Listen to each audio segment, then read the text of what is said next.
They say the dead don't come back. That grief is the price we pay for love. But what happens when the person you've mourned for 5 years suddenly appears at your daughter's school, very much alive? This is the story of Olivia and Emma Mitchell, and the day a ghost from their past walked back into their lives. May 15th started like any other spring day at Meadowbrook Elementary School. The sky was clear, temperatures perfect for the annual field day activities. 8-year-old Emma Mitchell had been looking forward to this day for weeks. Emma was a quiet child with her mother's gentle smile and her father's thoughtful eyes. At least that's what everyone told her. She didn't remember much about her father. Michael Mitchell had died in a car accident when she was just 3 years old. The few memories she did have were precious treasures she guarded carefully in her heart. As Emma stood in the lunch line, balancing her tray of chicken nuggets and apple slices, something caught her attention across the playground. A man was standing by the fence, waving to a girl in another class. There was something about him, something familiar in the way he stood, the way he laughed.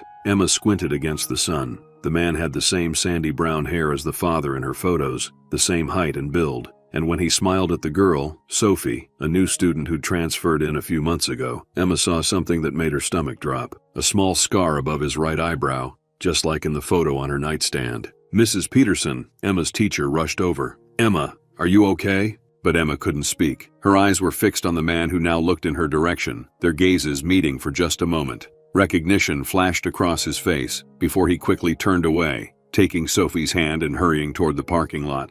"Emma?" Mrs. Peterson touched her shoulder. "You're pale as a ghost. Do you feel sick?" Emma nodded silently. She did feel sick, because the man she just saw, the man with Sophie, looked exactly like her dead father. Emma barely touched her dinner that night. Olivia had grown accustomed to reading her daughter's moods. As a single mother for the past 5 years, they'd developed the kind of close relationship that comes from facing grief together. At 35, Olivia worked as an administrator at Emma's school district office, a job that allowed her to be present for her daughter while maintaining the modest lifestyle they'd grown accustomed to since Michael's death. Their home in the suburbs of Cleveland was comfortable, if not luxurious. Photos of Michael still adorned the walls and shelves. Olivia believed in keeping his memory alive for Emma. "Are you sure you're okay, sweetie?" Olivia asked as she cleared their plates that evening.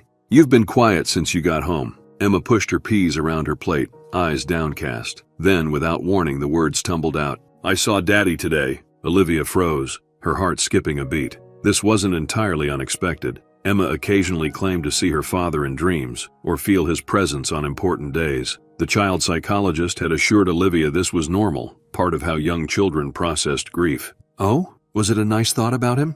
Olivia asked gently, resuming her task. Emma shook her head firmly. "No, Mom. I saw Daddy, real Daddy, at school today. He was picking up the new girl, Sophie." The glass Olivia was rinsing slipped from her fingers, clattering in the sink. She turned to face her daughter, searching for the right words. "Honey, I know sometimes it feels like Daddy is still with us, and in many ways he is, but you know that Daddy died when you were little." Emma's face flushed with frustration. "It was him, Mom. He had the scar right here." She pointed above her own eyebrow. "And he laughed just like in the videos. He saw me too. He looked scared." Olivia sat down beside her daughter, taking her small hands. "Emma, sweetheart, I miss Daddy too, so much. But sometimes when we miss people, our minds can play tricks on us. We see what we want to see." "You don't believe me," Emma whispered, tears filling her eyes. That night, Olivia helped Emma get ready for bed as usual. The bedtime routine was sacred. Bath, pajamas, story time, and what they called daddy talks. Moments when Emma could ask questions about her father, and Olivia would share memories. But tonight, Emma was unusually quiet, as Olivia tucked her in beside the stuffed bear Michael had given her, and under the quilt Michael's mother had made. "Would you like to look at the album?" Olivia offered, reaching for the photo book they often reviewed during daddy talks. Emma shook her head. "I know what he looks like, Mom. I saw him today." After Emma fell asleep, Olivia sat in the living room, a glass of wine untouched beside her. Emma's words had disturbed her more than she let on. It wasn't the first time Emma had imagined seeing her father, but something about her certainty, the specific detail about the scar, a small mark from a childhood accident that wasn't visible in most family photos, gnawed at her. Olivia opened the family photo album, turning to their wedding pictures. Michael's face smiled back at her, handsome, kind, with crinkles around his eyes when he laughed. 5 years had passed since the accident that took him from them. 5 years of rebuilding a life from the shattered pieces he left behind. The official report had been straightforward. Michael's car had gone off a bridge during a heavy rainstorm. The vehicle was recovered, but his body had been swept downriver. After weeks of searching, authorities had declared him deceased. The closed casket funeral had been attended by hundreds. Michael had been well liked in their community, his work as a financial consultant bringing him into contact with many local businesses. Olivia traced his face in the photo. "What did she see today, Michael?" she whispered to the empty room. The following morning,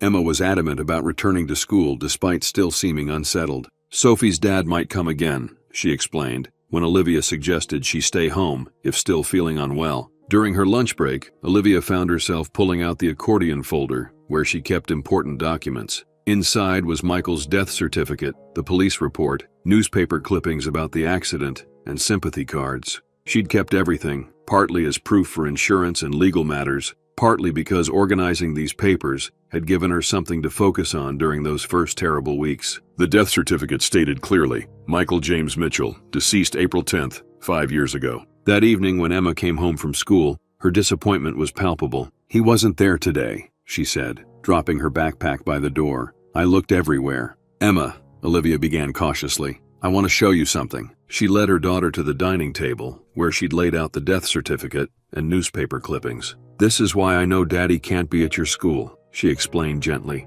"These are official papers that show Daddy died in the accident. Remember how we talked about this?" Emma studied the papers with a serious expression that seemed too mature for her 8 years. Then she looked up at her mother with those eyes, Michael's eyes. "Papers can be wrong, Mom." That night, after Emma went to bed, Olivia found a drawing on her daughter's desk. It showed a man and a girl standing by a car. The man was labeled Sophie's dad and had been drawn with remarkable detail for a child's artwork, right down to a small mark above his right eyebrow. By the third day, Olivia couldn't ignore the nagging feeling that something wasn't right. Emma's insistence, the specific details, the drawing, it was all so unusual for her typically pragmatic daughter. During her lunch break, Olivia called her friend Diane, who worked in the front office at Emma's school. "Hey Di, strange question. There's a new student named Sophie who started recently. Do you know anything about her family?" "Sophie Harrison," Diane confirmed. "Transferred in about 2 months ago. Sweet kid, quiet. Why do you ask?" "Just curious." "Emma mentioned her," Olivia said, trying to sound casual. "Does she have siblings at the school?" "No, just her. Lives with her dad. Mom passed away, I believe. Cancer, from what I heard. They moved here from Michigan to be closer to Sophie's grandmother." Olivia's heart rate quickened. "What's her dad like?" "Richard? Seems nice enough. Started volunteering for the reading program on Thursdays. The kids love him. Actually, he reminds me a bit of..." Diane paused. "Oh, I shouldn't say that." "Say what?" Olivia pressed. "It's just, the first time I met him, I thought he looked a bit like Michael. Similar build, coloring. I almost mentioned it but caught myself. Last thing you need is some thoughtless comparison to dredge up painful memories." Olivia gripped the phone tighter. "Do you have a photo? On the school system, maybe? We have his driver's license scan for the background check. But Liv, what's this about? Can you pull it up? Please, Di. It's important." "Okay, I'm looking at it now. Richard Harrison, 38. Brown hair, hazel eyes. Honestly, in this photo, the resemblance isn't that strong. Just a general type similarity." Olivia exhaled slowly. Of course. It was just a coincidence that had triggered Emma's imagination. "Thanks, Di. Sorry for the strange request." "No problem. Oh, he's actually here today. Came in for the volunteer orientation meeting. Want me to introduce you? Might put the whole resemblance thing to rest." Olivia froze. "He's there now?" "In the library with the other new volunteers. Meeting ends in about 15 minutes. I'll be right there." Olivia drove to Emma's school in a daze, telling herself this was just to put her daughter's confusion to rest. She could take a quick look at this Richard Harrison, reassure herself it was merely a passing resemblance, and then gently help Emma understand. She parked her car and hurried toward the main entrance, her heels clicking against the pavement. As she approached the front doors, they swung open, and a group of adults emerged from the building. The volunteer orientation meeting must have ended. Olivia slowed her pace, scanning the group. A tall woman with gray hair, a young man in a university sweatshirt, an elderly gentleman,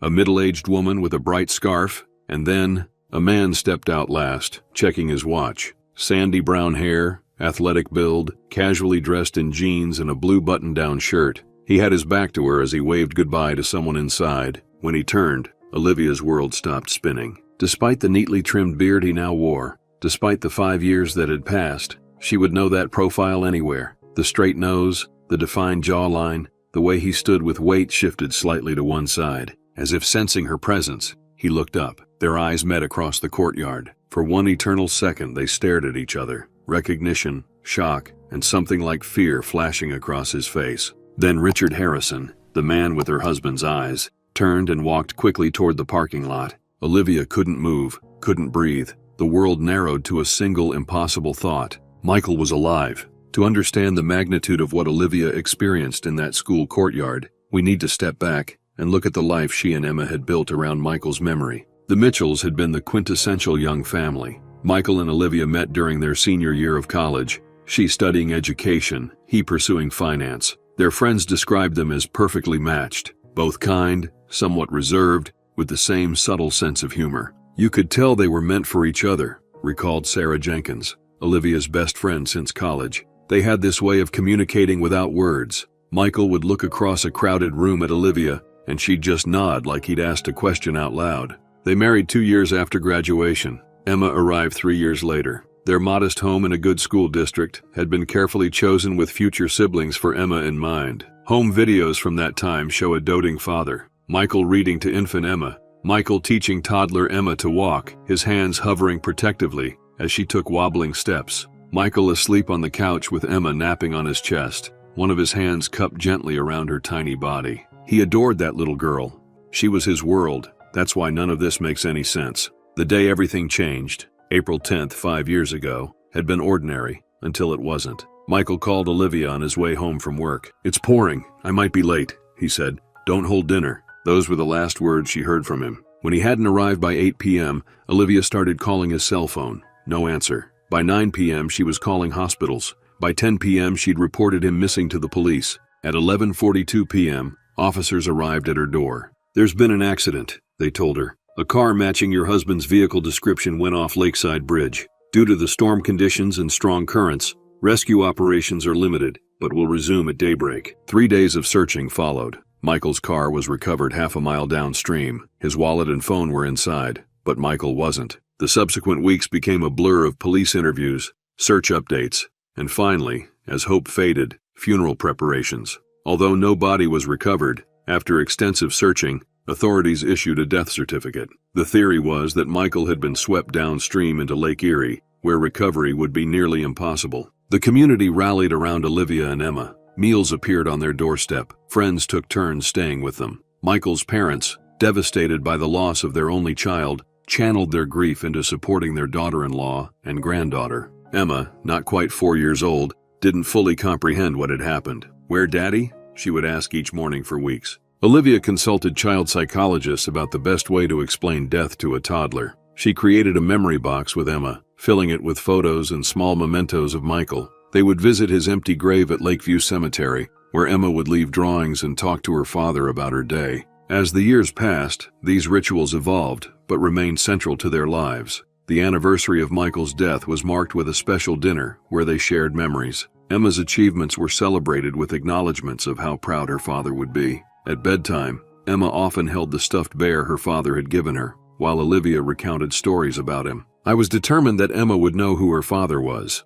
Olivia explained, "that even though he was gone, his love for her would remain a presence in her life." Olivia's own grief journey was less visible, but no less profound. She attended support groups for young widows, saw a therapist, and slowly, painfully, rebuilt a life without the partner she'd expected to grow old with. Dating again had been a monumental step. Her first date, 3 years after Michael's death, ended with her crying in her car outside the restaurant. The second wasn't much better. By the 5th date, with different men over the course of months, she'd managed to get through an entire evening without comparing each man to Michael. But no relationship progressed beyond a few casual dates. Olivia wore her wedding ring on a chain around her neck rather than on her finger, a step toward moving on that she couldn't quite complete. "It wasn't just about me," she admitted during our conversation. "I worried about how Emma would feel about another man in our lives, and honestly, no one measured up to what we had. I'd resigned myself to the possibility that Michael might have been my one great love."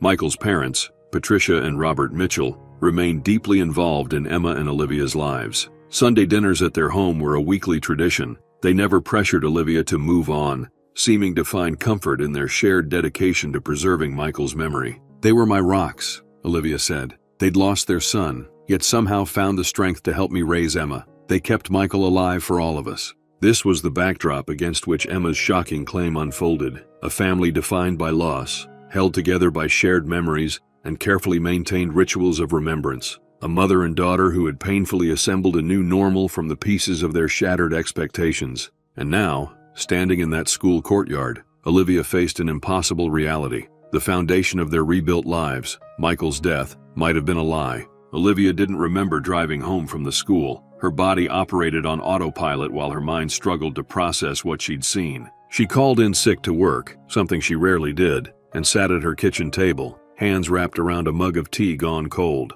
The man at Emma's school had looked like Michael, but after 5 years, couldn't her mind be playing tricks on her? Grief did strange things to perception. She'd once been convinced she saw Michael in a grocery store, only to realize it was a stranger when he turned around. But this felt different. The recognition in his eyes when he saw her, the way he'd hurried away, and there was Emma's insistence. Her daughter had recognized him first, had noticed details like the scar above his eyebrow that wasn't prominent in their photos. Diane arrived during her lunch break, concern written across her face. "You sounded so strange on the phone," she said, hugging Olivia. "What's going on?" Olivia led her friend to the living room, where she'd laid out family photos of Michael alongside Emma's drawing of Sophie's dad. "I need you to be brutally honest with me," Olivia said. "The man you know is Richard Harrison. Tell me truthfully how much he resembles Michael." Diane looked uncomfortable. "Liv, where is this coming from? Please, Di, this is important." Diane studied the photos, then sighed. "There's a resemblance, yes. Enough that I noticed it the first time I met him. But Liv, lots of men have similar features. Brown hair, athletic build. It's not that unusual." "What about this?" Olivia pointed to a close-up photo where Michael's scar was visible. "Does Richard have a scar like this?" Diane peered at the photo. "I can't say I've noticed, but I haven't exactly been studying the man." Olivia pushed Emma's drawing forward.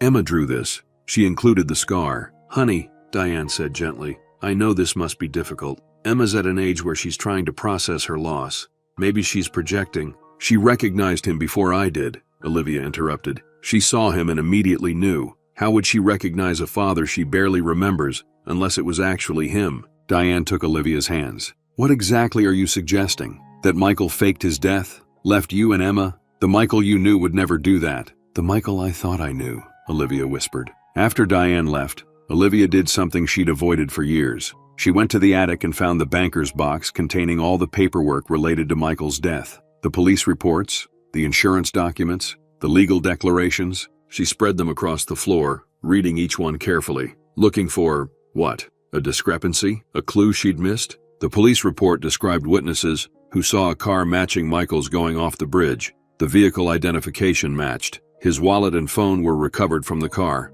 The driver's side door was open, suggesting he'd attempted to escape the sinking vehicle. The search had been thorough. Divers, helicopter sweeps, shore patrols. After 2 weeks, with no body recovered, the case was classified as a presumed drowning. The life insurance company had initially been reluctant to pay without a body, but eventually released the funds after the official death certificate was issued. Everything seemed in order, and yet, Emma arrived home from school, dropping her backpack by the door. She stopped when she saw the papers spread across the living room floor. "Did you believe me?" she asked quietly. "Did you see him too?" Olivia looked at her daughter, this perceptive child who noticed everything. "I saw someone who looked very much like the pictures of your dad," she said carefully. "I'm trying to understand who he might be." Emma sat cross-legged on the floor beside her mother. "It's Daddy," she said with the simple certainty of a child. "He just has a beard now, and he pretends he doesn't know us." That evening, Olivia called Patricia and Robert Mitchell. She couldn't bring herself to share her suspicions over the phone, instead inviting them for dinner the following night. "There's something important I need to discuss with you about Emma," she said, which wasn't entirely untrue. After putting Emma to bed, Olivia opened her laptop. Her fingers hovered over the keyboard before typing, "Richard Harrison, Cleveland." The search returned too many results to be useful. She refined it. Richard Harrison, Michigan. One promising link appeared. A business listing for Harrison Financial Advisors in Grand Rapids, established 4 years ago. The website was simple but professional. No photos of the owner, just a logo and service descriptions. A financial advisor, just like Michael had been. Olivia's hands shook as she found the business phone number and dialed it, not sure what she would say if someone answered. The call went to voicemail. "You've reached Harrison Financial Advisors. Our office is currently closed. Please leave a message or visit our website to schedule a consultation. The voice was deliberately professional, a bit deeper than she remembered, but the cadence, the way certain words were emphasized, it sent chills down her spine.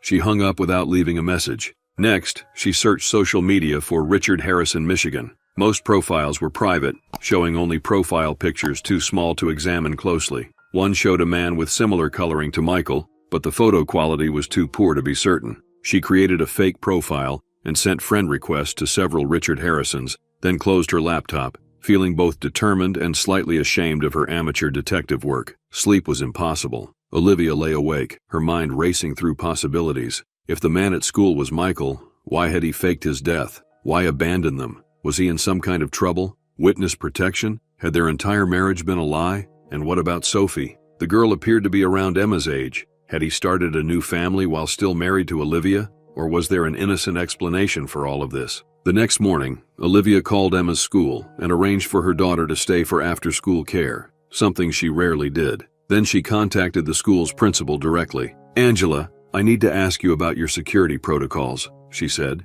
trying to keep her voice steady. "Do you have cameras in the parking lot or playground?" "We upgraded the system last year," Angela confirmed. "Is there a specific concern?" "There was an incident during field day, a stranger on school grounds who made Emma uncomfortable," Olivia said, the half-truth bitter on her tongue. "I'd like to view the footage if possible." As a district employee with proper clearance and a parent with a reasonable request, Olivia was granted access to the security footage. That afternoon, she sat in the school's security office with the technology coordinator, reviewing video from field day. "We're looking for around lunchtime," Olivia explained. "Playground area, and then possibly the parking lot." The footage was grainier than she'd hoped, but clear enough. Children streamed across the playground for lunch period. Emma appeared at the top of the screen, lunch tray in hand. Olivia's heart clenched at the sight of her daughter's familiar yellow sweater. "Can we see more of the fence area?" she asked, pointing to the edge of the frame. The coordinator adjusted the view. A moment later, a man appeared, standing by the fence.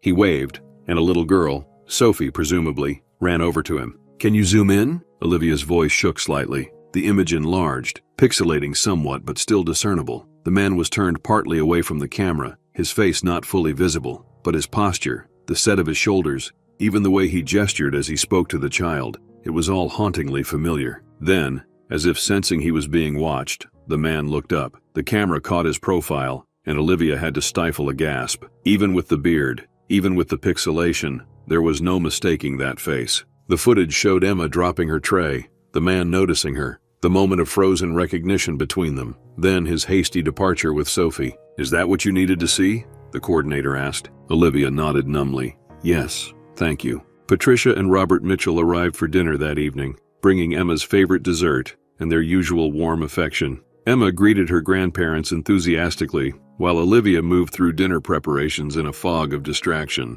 Over pasta and salad, Emma chattered about school projects, while the adults maintained normal conversation. After dinner, Olivia sent Emma to take her bath, using their evening routine as an excuse for private time with her in-laws. When Emma was upstairs, Olivia poured 3 glasses of wine and took a deep breath. "There's something I need to discuss with you both, and it's going to sound impossible," she began. "It's about Michael." Patricia reached for her husband's hand. "What about him, dear?" "I believe," Olivia paused, the words catching in her throat. "I believe he may be alive." The statement hung in the air. Robert's face hardened while Patricia's hand flew to her mouth. "Olivia," Robert said firmly, "I know the anniversary just passed, and that's always difficult." "No," Olivia interrupted, something she rarely did with her gentle father-in-law. "This isn't grief talking. Emma saw him at her school 3 days ago. I saw him yesterday." She explained everything. Emma's initial sighting, the drawing, the school security footage, the Michigan business listing. "The man goes by Richard Harrison now.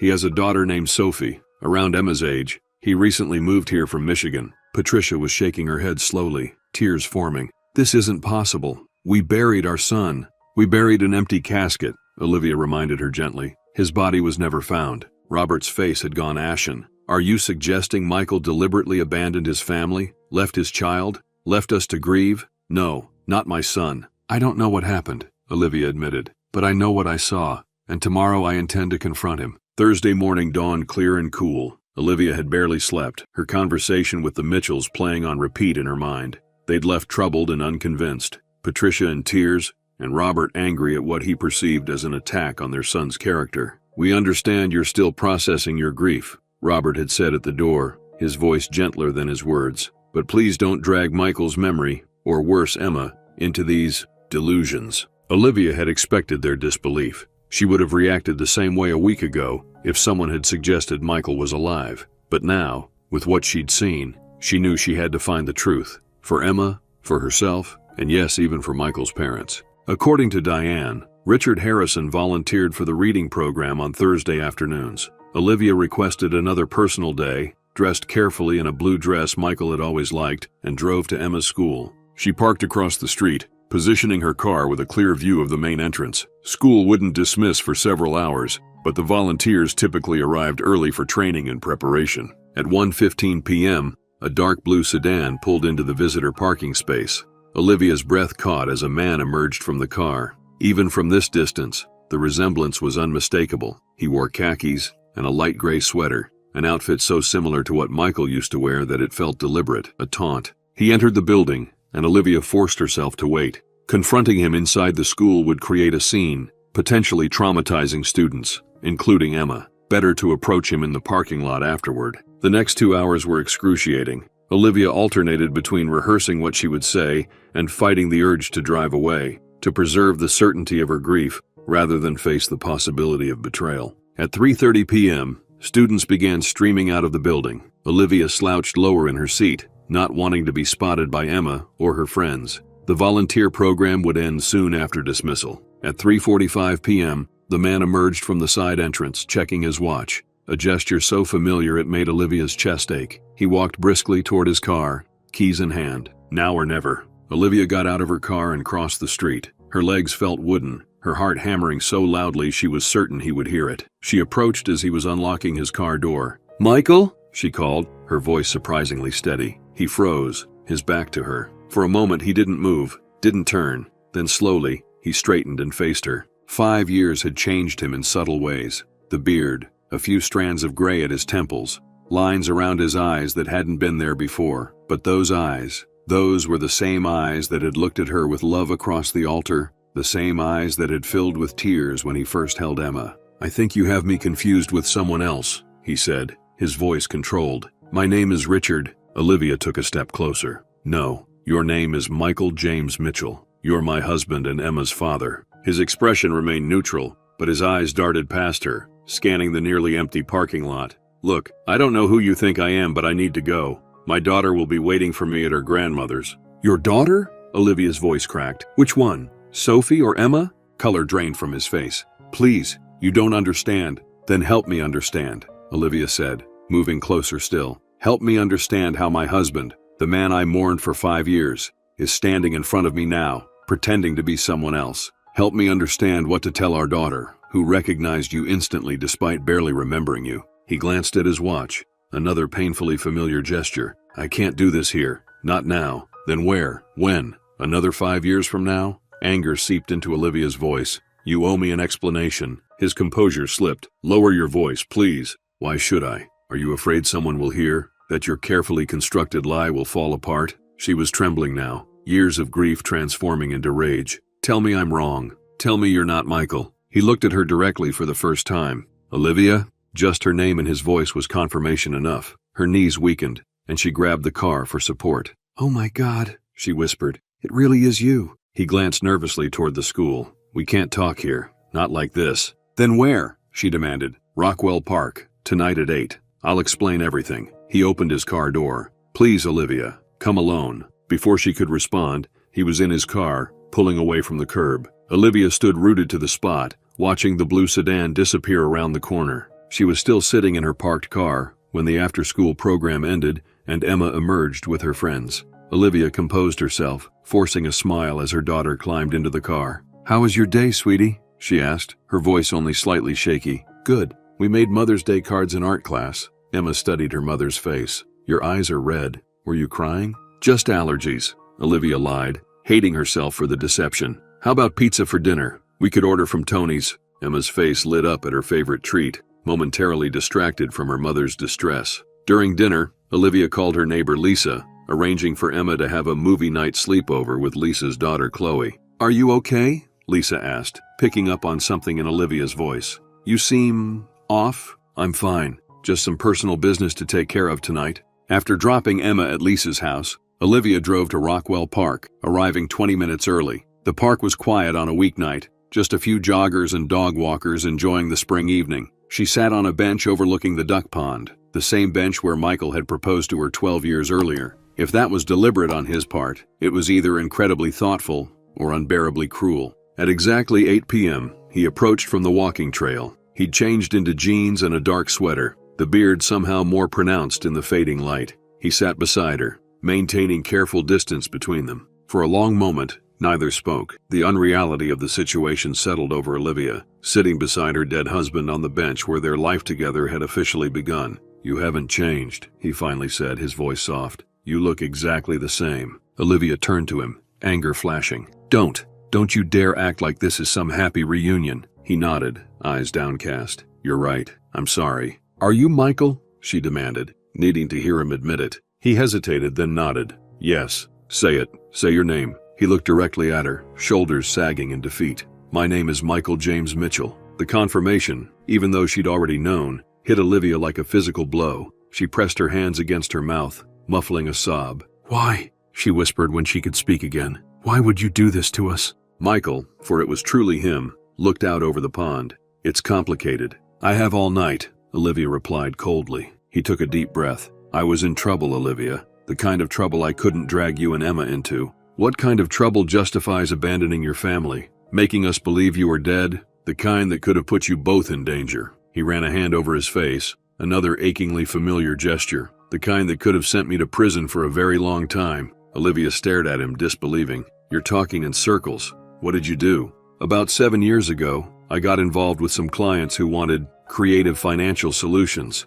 His voice was measured, rehearsed. It started small, just some aggressive tax avoidance strategies. Then it escalated to offshore accounts, shell companies, moving money around to hide it from the IRS. You were laundering money, Olivia translated flatly. He winced at the blunt assessment. I told myself it was just fancy accounting, that no one was getting hurt. The clients were happy, the commission was good, and we needed the money with Emma starting preschool and the mortgage. Don't you dare blame this on our financial needs, Olivia hissed. We were fine. We were always fine. You're right, he conceded. It wasn't about need. It was about greed and weakness and making bad choices. By the time I realized how deep I was in, it was too late. The FBI was investigating one of my biggest clients. It was only a matter of time before they got to me. So instead of facing consequences, you abandoned your family? Olivia's voice rose despite her effort to control it. You left me to raise our daughter alone while you started a new life? I thought I was protecting you both,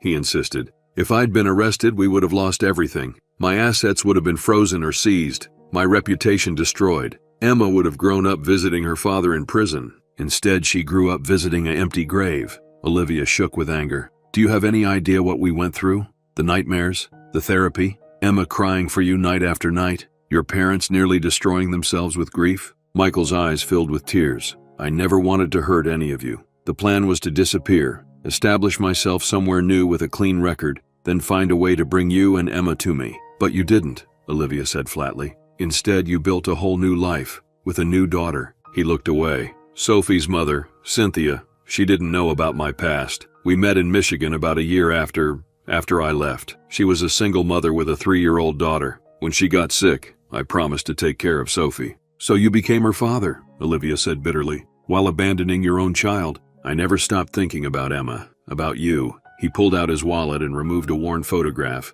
Emma at 3, the last age he'd seen her. I've carried this every day. Olivia bit back a harsh laugh. How noble of you to carry a photo while we carried the reality of your absence. For several minutes, they sat in loaded silence. A million questions crowded Olivia's mind, alongside a confusing mixture of grief, rage, and a treacherous undercurrent of relief that Michael wasn't dead. Why did you come back to Cleveland? She finally asked. Of all the places you could have gone, why risk coming back here? Sophie's grandmother lives here. When Cynthia died last year, her mother was devastated. She wanted to be part of Sophie's life, and Sophie needed that connection. I never imagined we'd end up at Emma's school. He shook his head. The odds seemed impossible. Yet here we are, Olivia said quietly. So what happens now? Michael looked at her uncertainly. What do you want to happen? What I want? Olivia's laugh held no humor. I want the last 5 years back. I want to not have grieved for a man who was building a life without me. I want our daughter to not have grown up believing her father loved her so little that he couldn't even visit from heaven.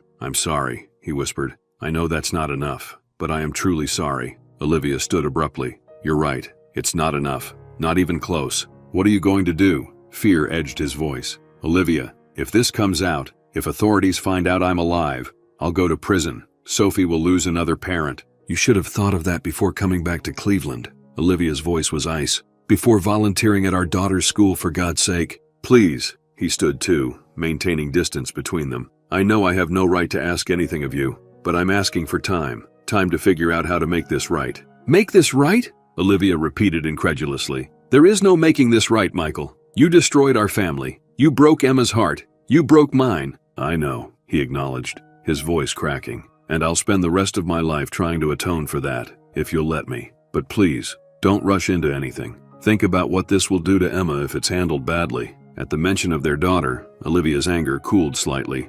Emma remained the innocent center of this catastrophe. Whatever happened next would affect her most of all. 1 week, she said finally. You have 1 week to come up with a plan for how you're going to explain to our daughter why her father pretended to be dead for 5 years. 1 week to decide how you're going to make this right with your parents, who have mourned you every single day. Relief washed over his face. Thank you. Don't thank me, Olivia warned. I'm not doing this for you. I'm doing it for Emma. And Michael, if you disappear again, if you try to run from this mess you've created, I will find you, and I will make sure you face every consequence you've been avoiding. She walked away without looking back, her legs surprisingly steady despite the earthquake that had just devastated her world for the second time. The week that followed was surreal. Olivia moved through her days in a fog, going through the motions at work, maintaining normalcy for Emma's sake. She told no one about her discovery. Not Diane, not Michael's parents, not even her therapist. The truth felt too explosive, too fragile to share until she understood what would happen next. Emma continued to mention Sophie's dad occasionally, clearly still processing her own confusing recognition.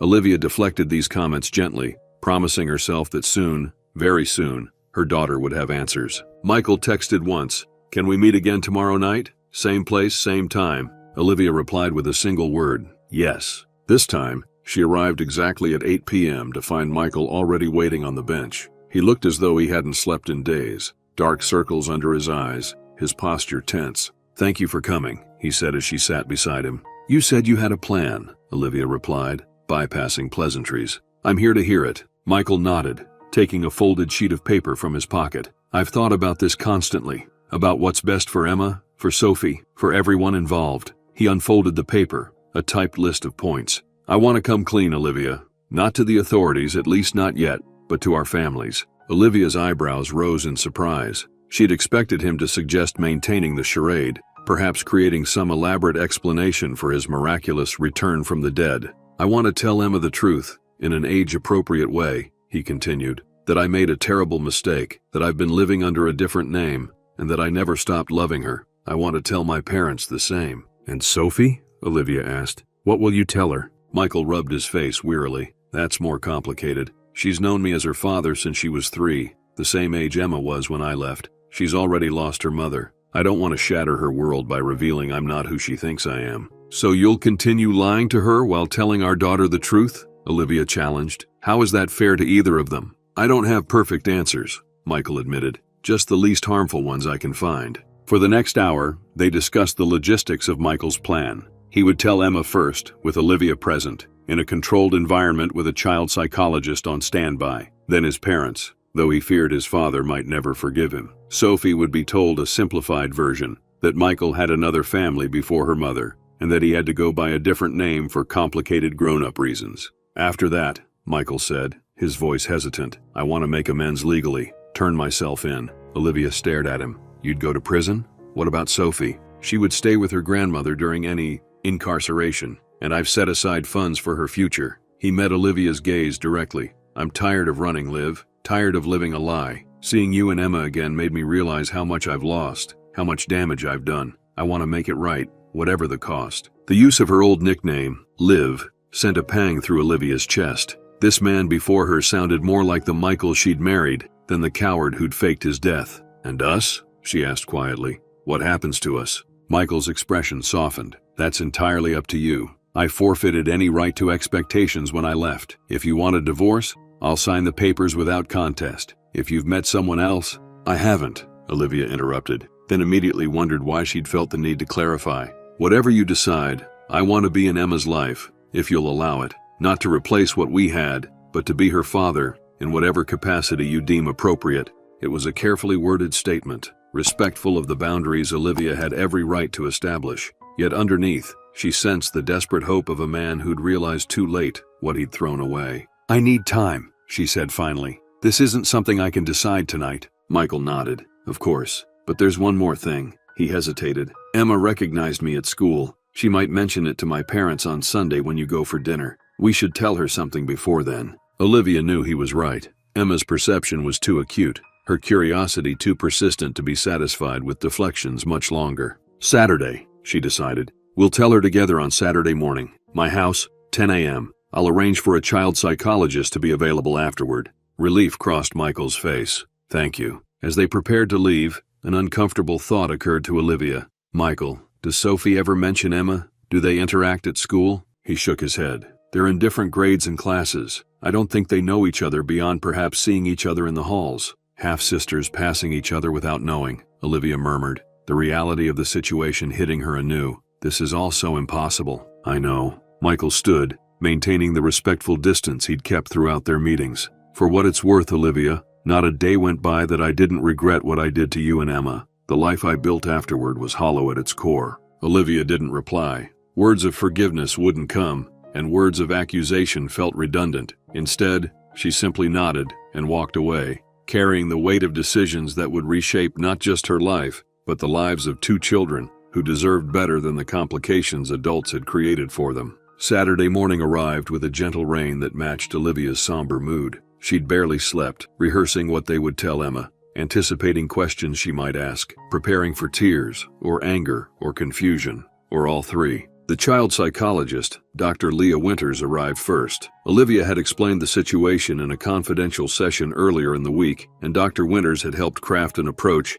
that would prioritize Emma's emotional well-being. Children are remarkably resilient, Dr. Winters reminded Olivia as they waited, but they need honesty, delivered with love, and at a level they can process. Emma may surprise you with her capacity to understand complex situations. Michael arrived exactly at 10, looking as nervous as Olivia felt. He'd trimmed his beard and wore a blue button-down shirt that Emma might recognize from old photos. The effort to make himself familiar to his daughter touched Olivia, despite her lingering anger. Emma was in the backyard, playing with the neighbor's dog through the fence. Olivia called her inside, her heart racing. Emma, sweetheart, there's someone very important here to see you. Emma entered the living room, curious. Her eyes fell on Michael, and she froze, her small body tensing. Sophie's dad, she said, confusion evident in her voice as she looked to her mother for explanation. Michael knelt to her eye level, maintaining distance. Emma, he said, his voice thick with emotion. I'm not just Sophie's dad. I'm your dad too. Emma's eyes widened. She looked from Michael to Olivia and back again. But my dad died when I was little. No, sweetie, Olivia said gently, moving to Emma's side. That's what we thought, what I thought. But it turns out, your dad has been living somewhere else, using a different name. You're really my dad? Emma's voice was small, uncertain. The one in all the pictures? Michael nodded, tears flowing freely now. Yes, Em, it's me. Emma took a tentative step forward, studying his face. You have the scar, right there. She pointed to his eyebrow. And your eyes are the same as in the pictures. Yes, Michael whispered. Why did you go away? Didn't you love us anymore? The question, so direct, so heartbreaking, hung in the air. Michael struggled visibly to find the right words. I made a terrible mistake, Emma. I did something wrong, something grown-ups shouldn't do, and I was scared of getting in trouble, so I ran away and pretended to be someone else. Like when I broke Mom's vase and blamed it on the cat, Emma asked, trying to make sense of adult failures through a child's framework. A ghost of a smile crossed Michael's face. A bit like that, but much, much worse. What I did hurt your mom very badly, and you too, and I'm more sorry than I can ever say. Olivia watched her daughter process this information,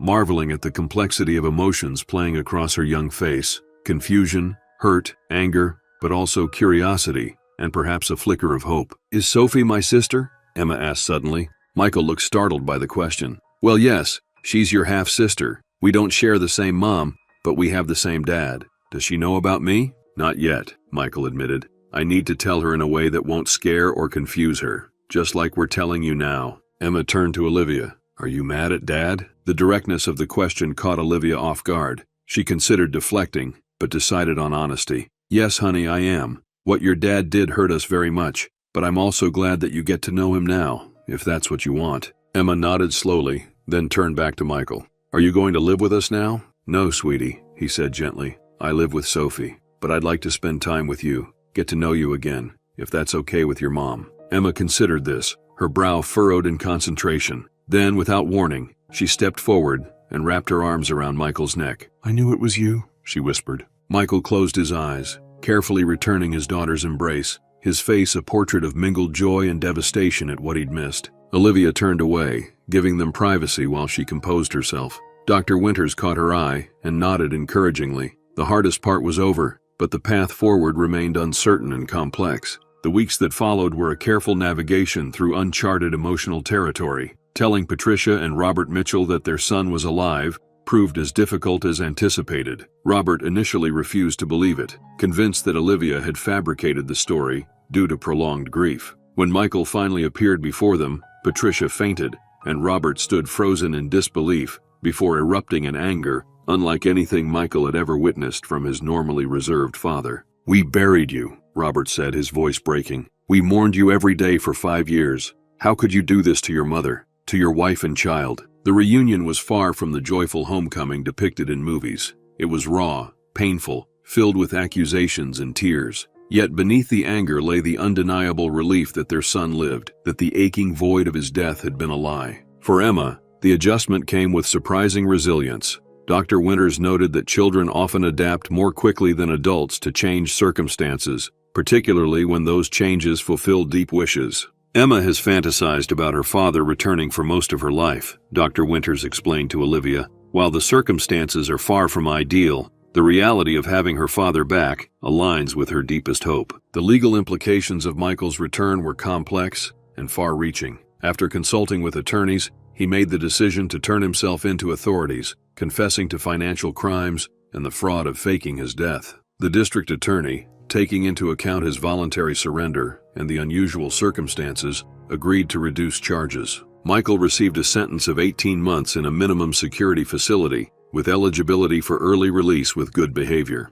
The judge, noting the impact on 2 children, allowed for regular family visitation rights. For Olivia, the most challenging aspect was defining her relationship with Michael going forward. They were legally still married. His death hadn't dissolved their union since he hadn't actually died. Yet the betrayal and 5 years of separate lives created a chasm that simple reconciliation couldn't bridge. I don't know what we are to each other anymore, she admitted during a private conversation with Michael before he began his sentence. I'm not your widow, but I don't feel like your wife either. We can be whatever you want us to be, Michael replied. Co-parents, friends, legally married but practically separated.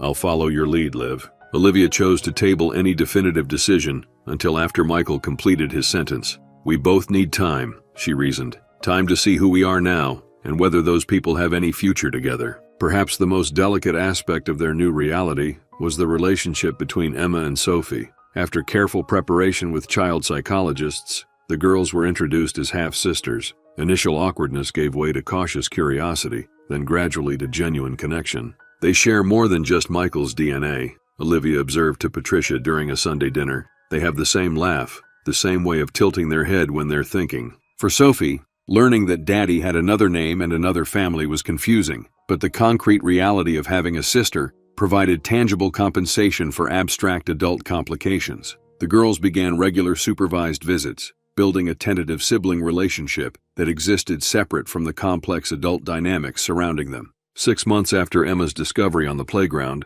a new normal had begun to emerge from the chaos. Michael was serving his sentence, maintaining regular contact with both daughters through visits and phone calls. Sophie lived primarily with her grandmother, with Olivia providing support and occasional care to maintain stability for both girls.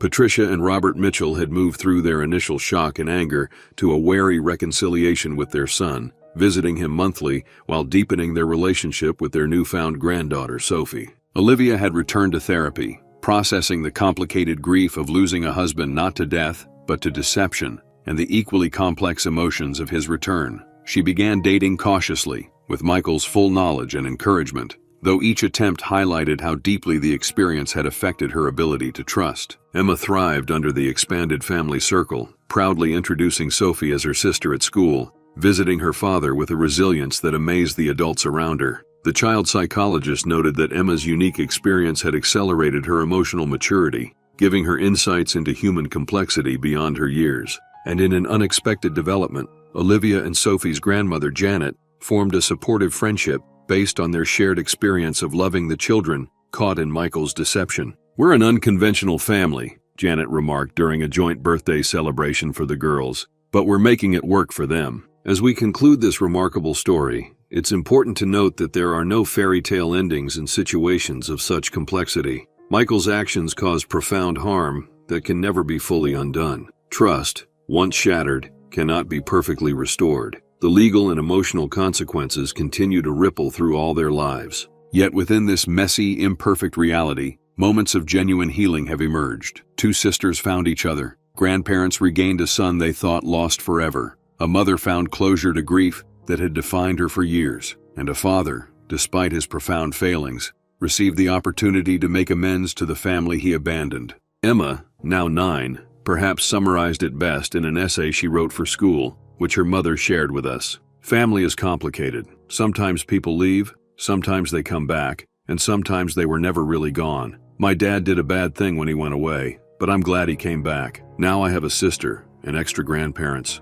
and more people who love me. My mom says forgiveness doesn't mean forgetting what happened, but choosing to make room for someone in your heart again, even when they hurt you. I'm still learning what that means, but I think we all are." This story raises profound questions about forgiveness, redemption, and the resilient bonds of family. I'd love to hear your thoughts in the comments below. Would you have handled things differently if you were Olivia? Do you believe Michael deserves forgiveness? How would you explain such a complicated situation to a child? If you found this story moving, please consider sharing it with others. Your support helps us continue bringing these complex human narratives to light. And if you haven't already, hit that subscribe button and notification bell. We share news stories every day, exploring the